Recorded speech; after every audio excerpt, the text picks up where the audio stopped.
Hello student, today I am going to discuss the first chapter of class 8 which is related to agriculture. First of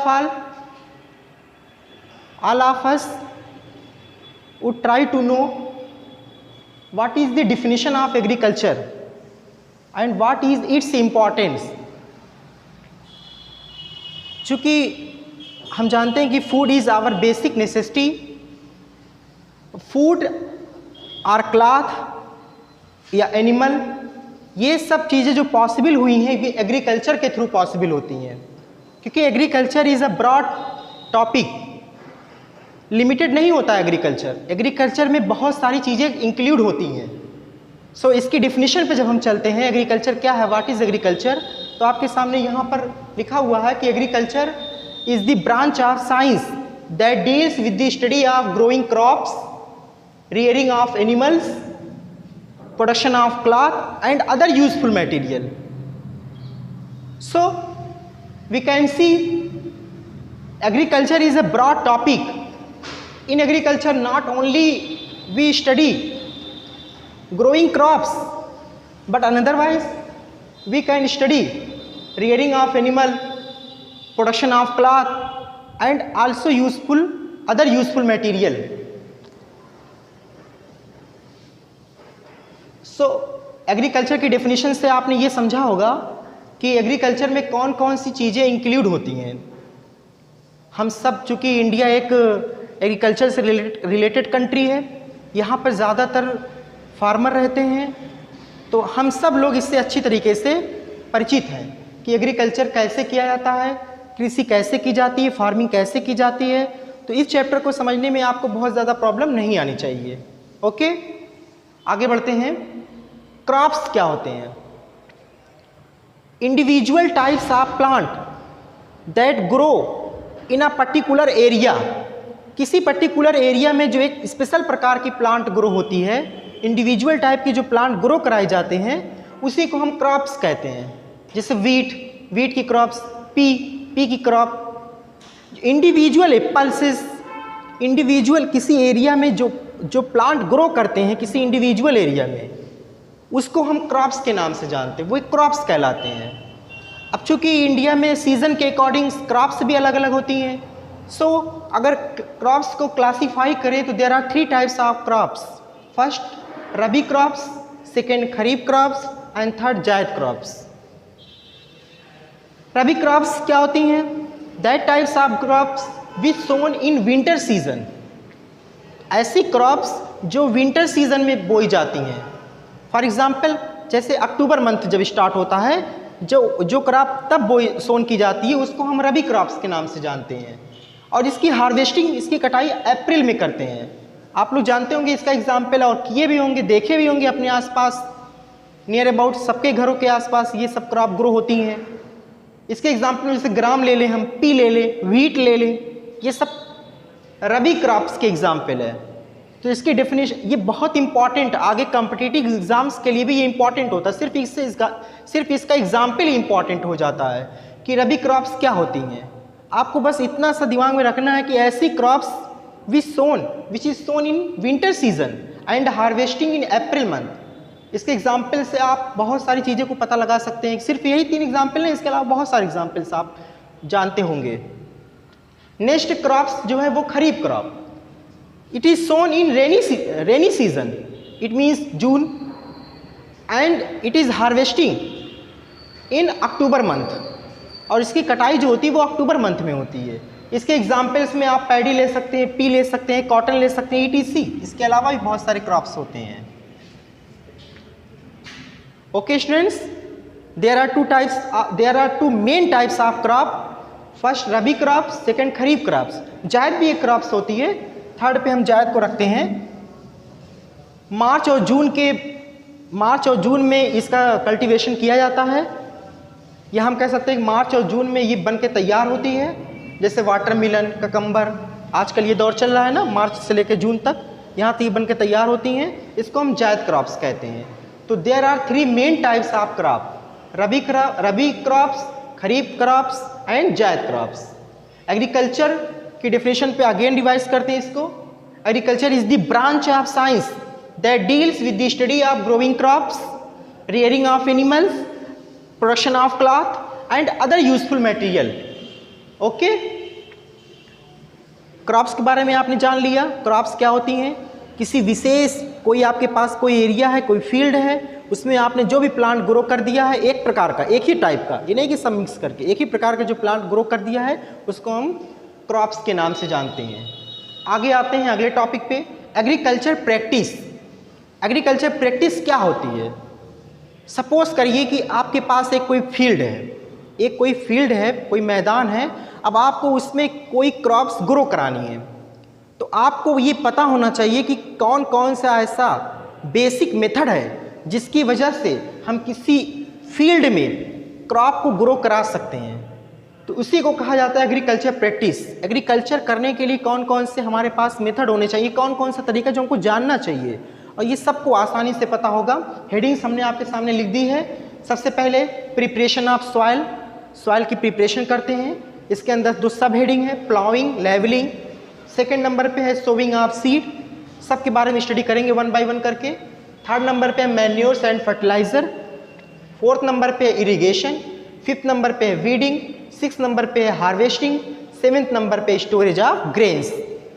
let us study. First है preparation of soil. Suppose करिए कि आपके पास कोई field है, कोई खाली space है, अब आपको उसमें कोई क्रॉप ग्रो करानी है, तो सबसे पहले आप क्या करेंगे? सॉइल की प्रिपरेशन में सबसे पहले फर्स्ट ऑफ ऑल आप क्या करेंगे, और ये सब लोग अच्छे से जानते होंगे। सबसे पहले हम प्लाउइंग करेंगे। प्लाउइंग, जुताई जिसको कहते हैं, खेत की जुताई हमको करनी पड़ेगी सबसे पहले। अब प्लाउइंग करने के लिए ट्रेडिशनल मेथड तो पहले ह्यूमन बींग्स खुद करते थे, ऑक्स का यूज़ किया जाता था। मॉडर्न मेथड में कल्टीवेटर का यूज़ किया जाता है, हो का यूज़ किया जाता है, प्लाऊ का यूज़ किया जाता है। ये सब फिगर आपकी बुक में बने होंगे, आप देखिएगा। और वैसे भी आप जानते होंगे किस तरीके से प्लाउइंग की जाती है। प्लाउइंग करने का, प्रिपरेशन ऑफ सॉइल करने का मतलब यही होता है, यानी प्लाउइंग करने का मतलब ये होता है turning and losing the soil. जो सॉइल, चूँकि हम जानते हैं कि जो टॉप सॉइल होती है वो फर्टाइल लेयर होती है, वो फर्टाइल सॉइल होती है, तो उस टॉप सॉइल को टर्न, लूज करना और उसको टर्न करके ऊपर लाना, ताकि हमारा जो फील्ड है उसकी फर्टिलिटी बढ़ जाए। अंडरस्टैंड? उसके बाद हम करते हैं लेवलिंग। अब चूंकि हम देखते हैं कि इरेगुलर हो चुकी है फील्ड हमारी इरेगुलर हो चुकी है, तो उसके बाद हम लेवलिंग का यूज़ करते हैं, लेवल करते हैं उस सॉइल को, जिसके लिए हम लेवलर का यूज़ करते हैं। तो प्रिपरेशन ऑफ सॉइल में हमको क्या करना है? सॉइल को प्रिपेयर करना है। किस लिए प्रिपेयर करना है? ताकि वो क्रॉप्स के ग्रो होने के लिए पूरी तरीके से तैयार हो जाए, पूरी तरीके से रेडी हो जाए। अंडरस्टैंड? तो प्रिपरेशन ऑफ सॉइल हमारा कंप्लीट हो जाता है। ओके, नेक्स्ट पे जब हम चलते हैं सोविंग ऑफ सीड, सीड को बोना। सोविंग ऑफ सीड में फर्स्ट ऑफ ऑल सबसे पहले ये सब इम्पॉर्टेंट है कि जो हमारा सीड हो वो हेल्दी हो। सीड को हमको चेक करना है पहले, सीड हमारा कैसा होना चाहिए? सीड हेल्दी होना चाहिए। सीड ऐसा ना हो जिससे हमारी क्रॉप जो है उसका प्रोडक्शन कम हो जाए। ठीक है, सीड जो है अच्छी क्वालिटी का होना चाहिए, हेल्दी तो होना चाहिए, अच्छी क्वालिटी का होना चाहिए। जिस भी क्रॉप के ग्रो करने के लिए हमको सीड का सिलेक्शन करना है, सबसे पहले हम सीड को जांच लेते हैं। और इसके अलावा भी जब घर पे लेकर आते हैं उसको, तो उसके अलावा उसको चेक करते हैं कि उसमें से कौन सा सीड ऐसा है जो रफ तो नहीं है, ख़राब तो नहीं है, तो उसको पानी में डालते हैं चेक करने के लिए। जो रफ सीड होते हैं वो ऊपर रह जाते हैं, जो हेल्दी सीड होते हैं वो नीचे हो जाते हैं पानी के अंदर। उसको हम सेलेक्ट कर लेते हैं और सोविंग ऑफ सीड उसको खेतों में बो देते हैं। अंडरस्टैंड? अब सीड को बोने के लिए कई मेथड अपनाए जाते हैं। सीड कैसे बोना ये तो आप जानते ही होंगे, हाथों से भी बोते हैं।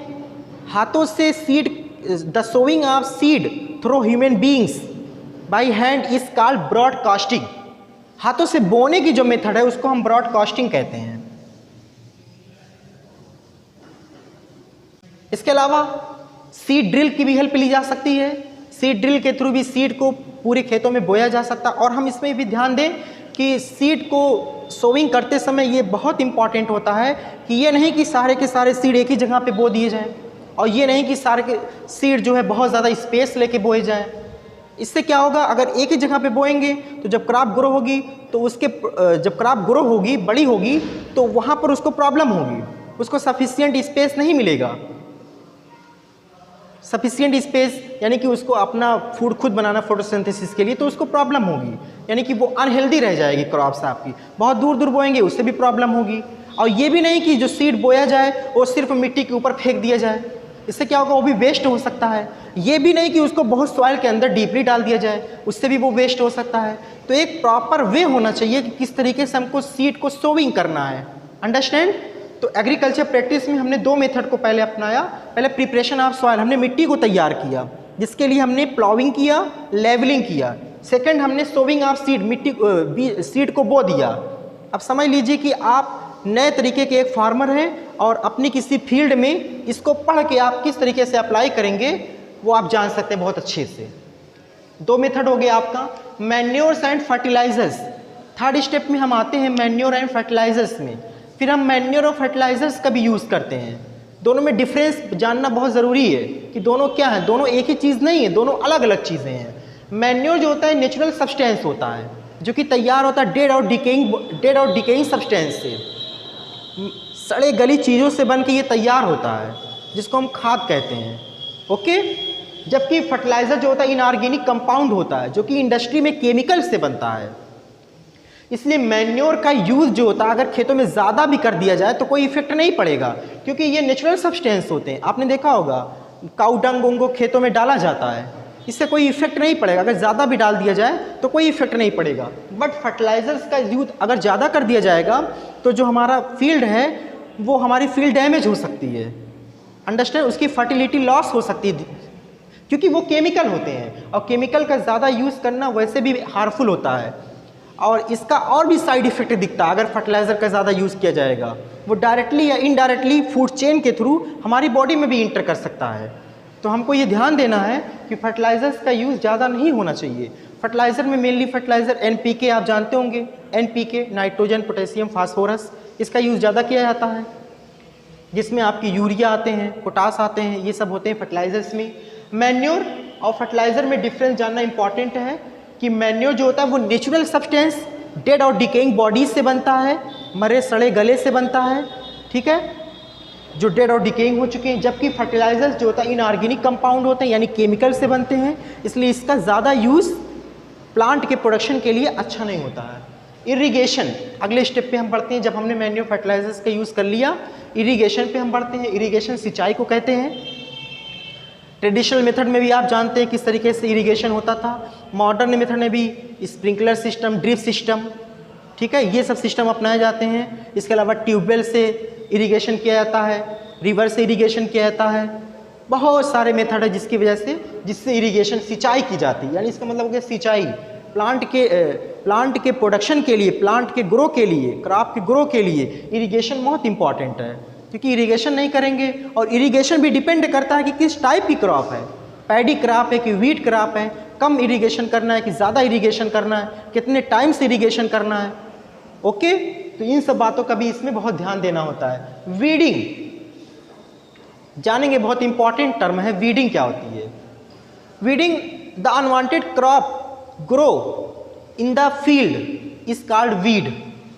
जो अनवांटेड क्रॉप ग्रो कर जाती है फील्ड में, मतलब हमने कोई, मान लो हम वीट की क्रॉप का प्रोडक्शन कर रहे हैं, वीट की क्रॉप को ग्रो करा रहे हैं, लेकिन उसके साथ साथ हम देखते हैं कि कुछ दूसरे भी क्रॉप उसके साथ साथ ग्रो कर रही हैं, जैसे बथुआ वथुआ हो गया, और भी दूसरे क्रॉप उसके साथ साथ ग्रो कर जाते हैं। तो जो अनवांटेड क्रॉप जो अपने मन से निकल आती है at the same field, at the growing of same crops is called weed. तो वीड को रिमूव करना भी बहुत ज़रूरी है, क्योंकि जो न्यूट्रिएंट्स हम अपनी मेन क्रॉप के लिए दे रहे हैं, हो सकता है कि वो न्यूट्रिएंट्स ये एब्जॉर्ब कर लेती हो, ये ले लेते हो, तो उससे हमारी जो मेन क्रॉप है उसके प्रोडक्शन में इफेक्ट पड़ेगा। तो वीड आप समझे रहिए, जो अनवांटेड क्रॉप होती है, जो ग्रो कर जाती है at the same field is called weed. Weed को रिमूव करना मोस्ट इंपॉर्टेंट है। The removal of weed is called weedicide, या the killing of weed is called weedicide. Weed को हम हाथों से भी निकाल सकते हैं, हाथों से मतलब हाथ से हैंड के थ्रू उसको हटा सकते हैं मैन्युअली। और दूसरा तरीका ये होता है वीडीसाइड्स। कुछ ऐसे भी केमिकल्स होते हैं जैसे 2,4-D, DDT, इन सब को अगर यूज़ कर, सॉरी DDT नहीं, BSC, इन सब को अगर यूज़ करेंगे तो ये क्या करते हैं, इनको वीडिसाइड्स कहते हैं, यानी ये किल कर देती हैं जो वीड होते हैं हमारे, जो सेम फील्ड में ग्रो कर जाते हैं, जो अनवांटेड क्रॉप होती हैं उसको किल करने में मदद करती है। इसको हम लोग कहते हैं वीडिसाइड्स, उस प्रोसेस को कहते हैं वीडिसाइड्स। इसके अलावा यही वीडिसाइड्स से याद आया, उसके अलावा अगर हम ये भी देखते हैं कि बहुत सारे पेस्ट, बहुत सारे इंसेक्ट, बहुत सारे फंगी, कीड़े उड़े वो सब प्लांट में लग गए हैं, तो जिसके लिए हमको डिफरेंट टाइप के पेस्टिसाइड, फंगीसाइड, वीडिसाइड, इंसेक्टिसाइड, इन सब का यूज़ किया जाता है ताकि हम जो है उन कीड़े मकोड़ों को वहाँ से हटा सकें। नहीं तो हमारी जो क्रॉप होगी वो हेल्दी नहीं हो पाएगी, उसमें कुछ ना कुछ डिजीज़ रह जाएगा जो कि फूड चेन के थ्रू किसी न किसी ऑर्गेनिज्म, किसी न किसी लिविंग ऑर्गेनिज्म की बॉडी में इंटर करेगा। अगले स्टेप पे आते हैं हार्वेस्टिंग। उसके बाद जब हमारी फसल बन के तैयार हो जाती है, जब हमने इतनी सब मेथड कर लिया, प्रिपरेशन पहले किया हम लोगों ने, उसके बाद से सोविंग ऑफ सीड को सो किया, मैन्योर्स डाला, फर्टिलाइज़र का यूज़ किया, इरिगेशन किया, वीड का यूज़ किया, वीडिसाइड्स के थ्रू वीड को ख़त्म किया, फिर हम हार्वेस्टिंग करते हैं। हार्वेस्टिंग, जो फसल हमारी, जो क्रॉप्स हमारी बन के रेडी हो चुकी है उसको हम वहाँ से हार्वेस्ट काट के अलग कर लेते हैं। जिसके बाद हम विनोइंग की प्रोसेस करते हैं, पहले थ्रेसिंग करते हैं, separating of grains from chaff is called threshing. फिर विनोइंग की प्रोसेसिंग करते हैं, separating of grains from hay is called winnowing. क्रमशः ये करते हैं, आपने देखा होगा हाथों से पीट के या फिर हवा में इस तरीके से करके उसमें से हम अलग करते हैं ग्रेन्स को। तो हार्वेस्टिंग के बाद थ्रेसिंग की प्रोसेस की जाती है, थ्रेसर से भी इसको कर सकते हैं, फिर विनोइंग की प्रोसेस करते हैं और लास्ट में हम करते हैं स्टोरेज ऑफ ग्रेन्स को इकट्ठा कर लेते हैं। अंडरस्टैंड? ये पूरा टॉपिक जो है एग्रीकल्चर प्रैक्टिस में आता है। Let us revise all topics. First of all, agriculture किसे कहते हैं? Agriculture is the branch of science that deals with the study of growing crops, rearing animals and production of cloth and other useful material. Crops किसे कहते हैं? What is crops? The individual types of plant that grown at the field is called crops. Crops are mainly 3 types, rabi crops, kharif crops and Zaid crops. इसके बारे में आप समझ चुके हैं। थर्ड पे अगली हेडिंग पे आते हैं एग्रीकल्चर प्रैक्टिस। ये सबसे इंपॉर्टेंट इस चैप्टर की हेडिंग्स हैं। इसके अंदर बहुत सारे सब हेडिंग्स मिलेंगी आपको।